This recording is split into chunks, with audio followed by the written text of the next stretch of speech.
नमस्ते जी। जनक नंदिनी ज्योतिष में आप सभी का एक बार फिर से स्वागत है। आज मैं मकर लग्न के व्यक्तियों को कौन सा रोग हो सकता है या उनका स्वास्थ्य संबंधित जो परेशानी आ सकती है वो कौन सी हो सकती है, उस पर मैं चर्चा करने जा रहा हूँ। मकर लग्न अर्थात 10 नंबर की राशि, लग्न में 10 नंबर की राशि पड़ी हो उसे मकर कहते हैं। राशि और लग्न दोनों एक ही है, 2 घंटे के हिसाब से उसको लग्न कहते हैं और 12 महीनों के हिसाब से एक महीने के हिसाब से राशि होती है। इसमें कोई भ्रम में पड़ने की जरूरत नहीं है। यह जो मकर लग्न है, देखिए सबसे पहले 10 नंबर लिखा हुआ है, इसी को कहते हैं मकर। इसका स्वामी शनि होता है।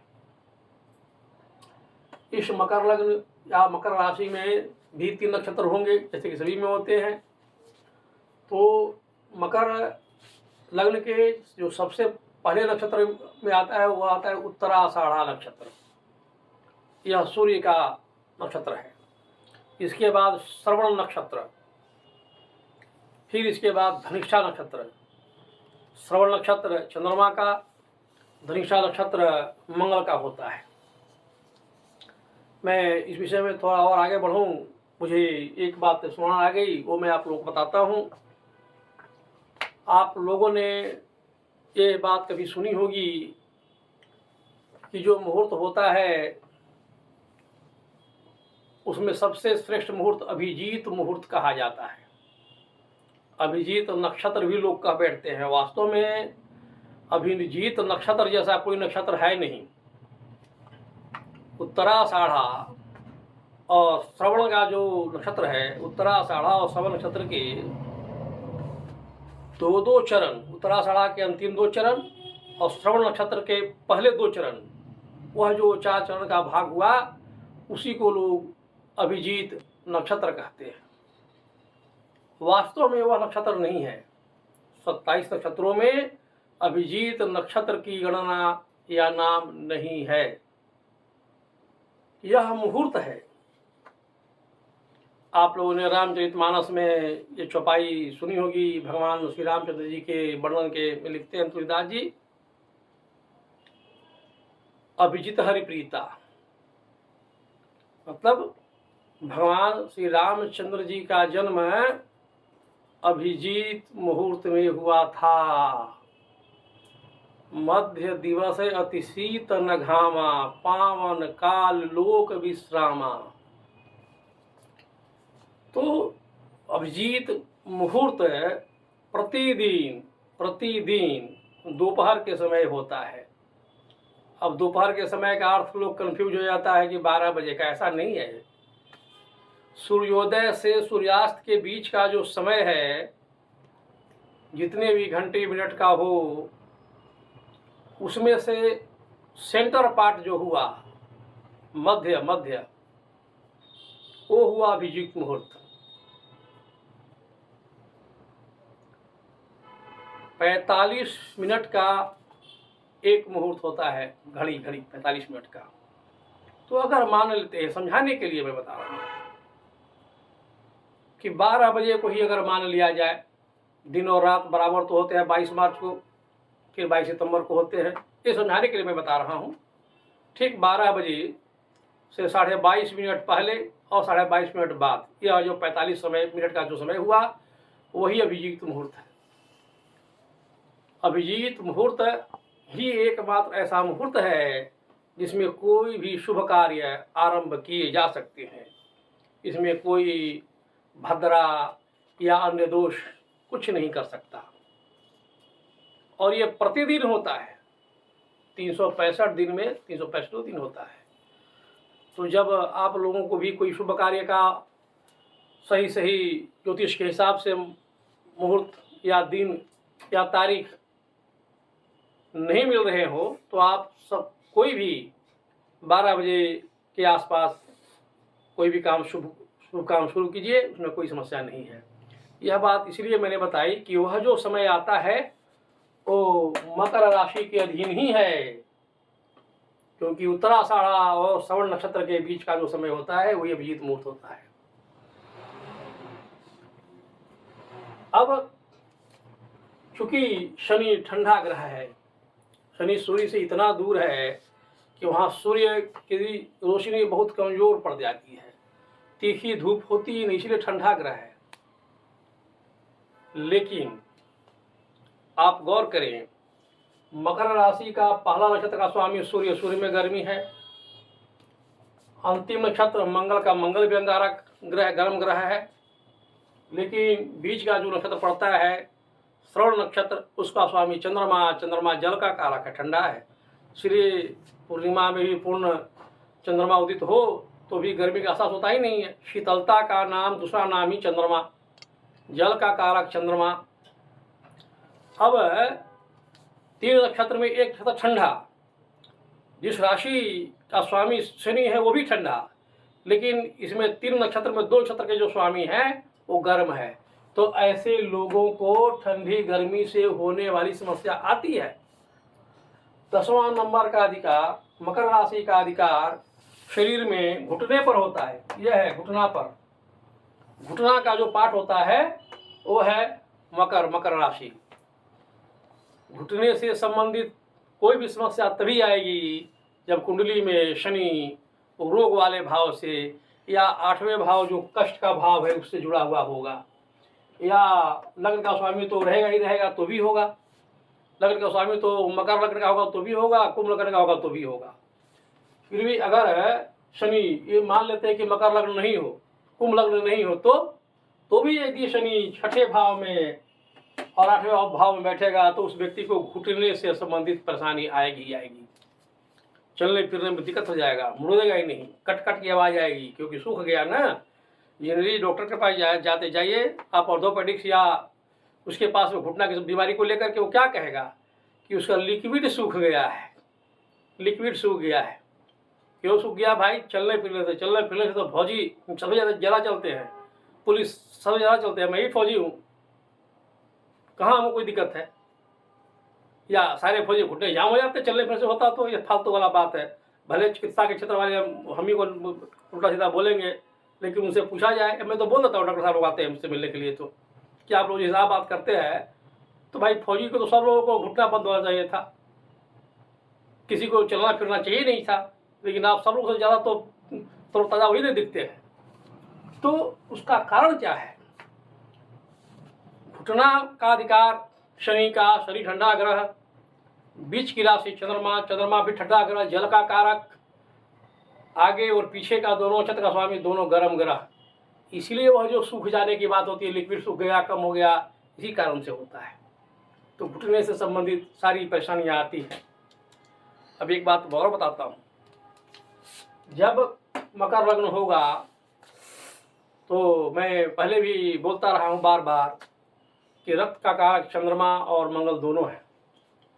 चंद्रमा श्वेत रक्तकण तो मंगल लाल रक्तकण का कारक है। घुटना में केवल सूखने वाली भी बीमारी नहीं होती, जिस व्यक्ति को घुटने संबंधी परेशानी आ रही है उसको ब्लड से संबंधित परेशानी भी अवश्य रही होगी, रक्त विकार से संबंधित अवश्य परेशानी रही होगी, खून से संबंधित जितने भी रोग हैं आप गिनते रहिए, बवासीर हो या महिलाओं को ज़्यादा दिक्कत हो जाती है, जब सब तब घाव होते रहता है, थोड़ा फुंसी निकलते रहता है, बलतोड़ होते रहता है, ये सारी बीमारियां रक्त के दूषित होने के कारण ही होती है। हर हाल में आप लोगों में से जिस किसी को भी ये बीमारी रही हो, आप पता लगा करके देखिए कि या तो मकर लग्न होगा या कुंभ लग्न होगा, नहीं तो आपकी कुंडली में शनि 6ठे नंबर में, 6ठे घर में, 8वें घर में स्थित हो, या फिर 8वीं राशि में स्थित हो। जब 8वीं राशि में स्थित होगा तो तीसरे दृष्टि से लग्न को देखेगा तो इसमें समस्या आती ही आती है। अब रोग का भाव में 3 नंबर की राशि मिथुन राशि, इसमें मिथुन राशि पड़ती है, इसका स्वामी बुध है। मिथुन राशि का स्वामी बुध है। इसमें जो नक्षत्र पड़ते हैं वो है मंगल, राहु और गुरु के, मंगल, राहु और गुरु के। मंगल का इसमें भी था और इसमें भी है। 3 नंबर का अधिकार सांस की नली, कंधा, तो केवल घुटने में ही समस्या नहीं होगी, कंधे भी लोगों को दिक्कत होती है, कंधा भी जो लोगों का जाम हो जाता है, फ्रोजन शोल्डर के नाम से उसको जानते हैं, इन लोगों को होती है।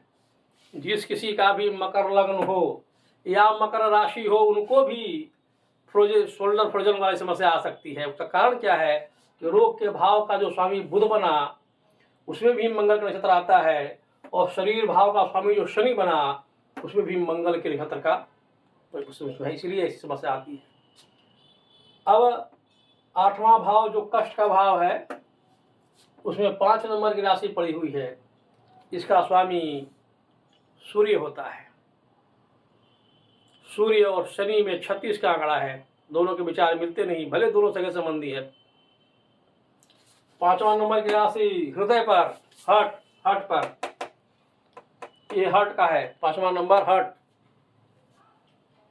सूर्य इसमें शामिल है। उत्तराषाढ़ नक्षत्र सूर्य का आता है। तो शरीर वाले जो राशि पड़ी हुई है, उसमें सूर्य का समावेश है, सूर्य का नक्षत्र है, और सूर्य की ही राशि सिंह राशि है। तो आप बताइए, जब शरीर को बताने वाले ग्रह का संयोग कष्ट वाले भाव से हुआ, तो ऐसे लोगों को शारीरिक कष्ट हुआ कि नहीं होगा। तो 5 नंबर का अधिकार हर्ट पर, तो हर्ट से संबंधित लोगों को समस्या आती है। यह पेट का हिस्सा है, ऐसे लोगों का पेट से संबंधित परेशानी आती ही रहती है। यही नहीं, सिंह राशि का स्वामी सूर्य हड्डी का कारक है, मैंने बताया था सिंह लग्न में। तो घुटना की जो समस्या है, नी रिप्लेसमेंट जो होता है, वो किसका होता है भाई? नी रिप्लेसमेंट होता है ना, घुटने में हड्डी की आती है ना, प्रॉब्लम वही तो होता है। तो ऐसे लोगों को नी रिप्लेसमेंट का भी समस्या आती है। अब मैंने बोला था पहले कि मंगल सर्जन है, सर्जरी का कारक मंगल है। तो मैंने पहले बता दिया कि 10 नंबर का जो मकर राशि पड़ा, उसमें मंगल का भी नक्षत्र धनिष्ठा नक्षत्र आता है। इसलिए ऐसे लोगों को सर्जरी की भी आवश्यकता पड़ती है, क्योंकि शनि नश का कारक है। शनि का स्वभाव गुण है नस। शनि और राहु दोनों समान माने जाते हैं। तो शनि और राहु नस के कारक है। मोटी मोटी नसें जो रक्त प्रवाह के लिए जिम्मेदार है, उसका कारक शनि है। अब मकर लग्न वाले को हार्ट से संबंधित परेशानी होगी तो क्या होगी? जो सर्कुलेशन ऑफ ब्लड है, उस ब्लड को सर्कुलेट करने वाले जो नसें होंगी वो दबेंगी। मतलब चाहे उसका कोलेस्ट्रोल बढ़ जाना हो या अन्य कोई कारण हो, उसकी नसें दबेगी। हार्ट में जो पंपिंग वाला हार्ट जो बाहर खून भेजता है, उसमें समस्या आएगी, और इस वजह से लोगों को परेशानी आएगी। कारण यही है, शनि नस का कारक है। अब प्रायः अधिक उम्र होने पर ये समस्या क्यों आती है? इसके पीछे भी कारण है, ज्योतिषीय कारण है। बाकी कारण भले होंगे मेडिकल लाइन में, लेकिन ज्योतिषीय कारण है। शनि की अवस्था वृद्धावस्था मानी गई है। शनि ही मकर लग्न का स्वामी है।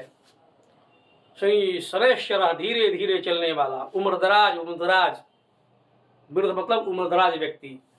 इसीलिए घुटने से संबंधित परेशानी उम्रदराज व्यक्तियों को होती ही होती है।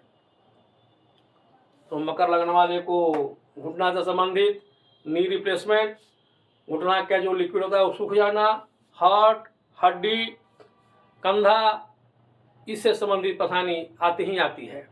नस से संबंधित परेशानी आती ही आती है। सर्दी गर्मी के कारण होने वाली परेशानी आती ही आती है। अब परेशानी आए तो क्या करें? तो सबसे महत्वपूर्ण बात कि मकर लग्न वालों को चाहिए कि भगवान शिव जी की आराधना करें, भगवान शंकर भगवान की आराधना करें। अगर ज़्यादा समय नहीं मिलता हो तो साल में कम से कम एक बार रुद्राभिषेक अवश्य कराएं। अगर ऐसा लगे कि इसमें भी हमको समय नहीं मिल पा रहा है, तो जब मकर लग्न बनता है तो पूजा पाठ के भाव का स्वामी शुक्राचार्य बनते हैं। ये माँ भगवती के उपासक हैं। तो माँ भगवती का जो पूजन के लिए सबसे महत्वपूर्ण है वह है नवरात्र। तो नवरात्र में माँ भगवती की आराधना करें तो भी इससे सारी समस्याओं का अंत हो सकता है। शनि औषधि में या पेड़ पौधों में शमी के वृक्ष का प्रतिनिधित्व है। शमी का वृक्ष देखेंगे बहुत से लोग अपने घरों में लगा के रखते हैं।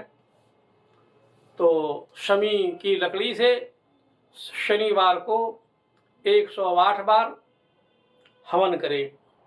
मंत्र होगा ओम शं शनश्चराय नमः। ये जप का हुआ। ये कम से कम 11 बार जपे, हो सके तो 108 बार जपिए। ओम शं शनश्चराय नमः 108 बार जप लिया। फिर शमी की लकड़ी का छोटा छोटा टुकड़ा बना लीजिए, 108 टुकड़ा रख लीजिए, पहले से गिन करके हवन कुंड में हवन जला लीजिए। जब अग्नि प्रज्वलित हो जाए, अच्छी तरह से जलने लगे, तो ओम शं शनश्चराय स्वाहा इस मंत्र से हवन करते चले जाइए। एक लकड़ी उठाई, ओम शं शनश्चराय स्वाहा यह कहकर डाल दिया। डालते डालते अपने खत्म हो जाएगा, तो समझिए 108 बार हो गया। ज़्यादा ये सब करने की जरूरत नहीं पड़ेगी, नहीं तो प्रायः गिनने के चक्कर में ही लोग सब ध्यान लगा देते हैं, पूजा के जगह पर गिनने में ही लग जाते हैं। तीसरी बात, ज्योतिष शास्त्र में सभी नवग्रहों की अलग अलग विशेषता है। शनि न्यायाधीश है, अपने कर्मों का हिसाब व्यक्ति को शनि की महादशा में देना ही पड़ता है। काल पुरुष की जब कुंडली बनती है, वह सबसे पहले मेष लग्न ही रहती है जीवन भर। जगत कुंडली भी जब बनती है तो 1 नंबर की बनती है। तो जब मेष नंबर या फिर 1 नंबर होगा, तो 10वां भाव कर्क, 10वां भाव कर्म का, उसमें मकर राशि पड़ती है।